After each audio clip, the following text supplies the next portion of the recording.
find the next one?"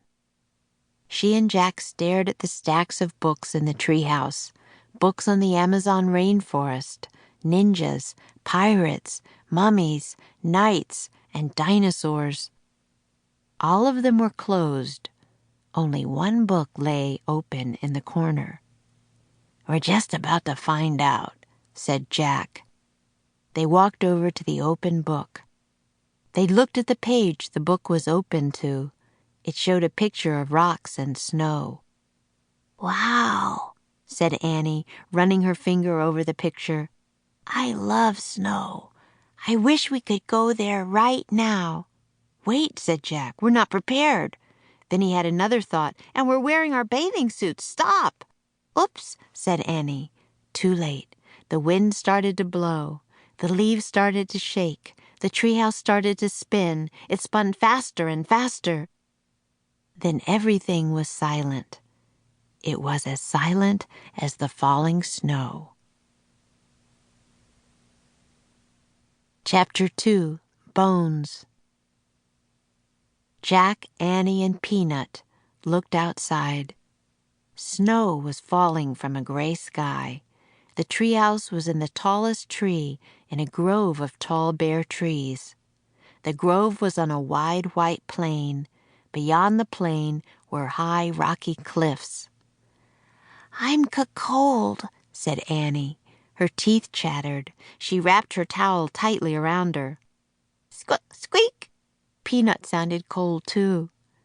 "Poor mouse," said Annie. "I'll put you into Jack's pack. You'll be warmer there." Annie slipped Peanut into the pocket of the backpack. "We have to go home," said Jack. "We need warmer clothes." "We can't go home," said Annie. "We can't find the Pennsylvania book, not until our mission is complete. Remember? That's the way the magic works." "Oh, right," said Jack. He looked around. There was no sign of the Pennsylvania book that always took them home. Annie peered out the window again. "Where are we, anyway?" she asked. "I'll find out," said Jack. He picked up the open book and read the title on the cover. "Life in the Ice Age." "Ice Age," said Annie. "No wonder we're cold." "We better find the third M thing soon," said Jack, "before we freeze to death." "Look," whispered Annie. "People." She pointed out the window. Jack saw them too. 4 figures on a cliff. 2 big figures and 2 little ones, all holding long spears. "Who are they?" said Annie. "I'll look in the book," said Jack. He found a picture of some people. He read the caption to Annie. Early modern humans were called Cro-Magnons.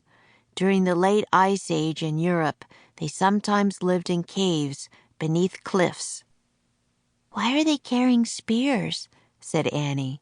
Jack turned the page. He found another picture of the Cro-Magnons. He read aloud. "The Cro-Magnon family often hunted together. They covered deep pits with branches. Then they drove reindeer and mammoths into the traps." "Oh, trapping the animals, that's sad," said Annie. "No, it's not," said Jack. "They couldn't live without hunting. They didn't have supermarkets, you know." They watched the family disappear over the other side of the cliff. "Come on, I'm freezing," said Jack. "Let's hurry and find the M thing while the Cro-Magnons are hunting."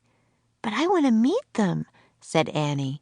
"Forget it," said Jack. "They don't have books that tell them about us. They'll think we're some enemy and hurl their spears." "Yikes," said Annie. Jack put his book away.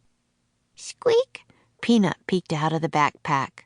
"Stay in there," said Annie. Jack pulled on his pack and started down the rope ladder. Annie followed. On the icy ground they huddled together. The wind was biting. Jack put his towel over his head. Snow blew against his glasses. "Hey, Jack," said Annie. "Look at me." Annie had put on her swimming goggles. "Now I can see," she said. "Good thinking," said Jack. "Now cover your head with your towel. Most of your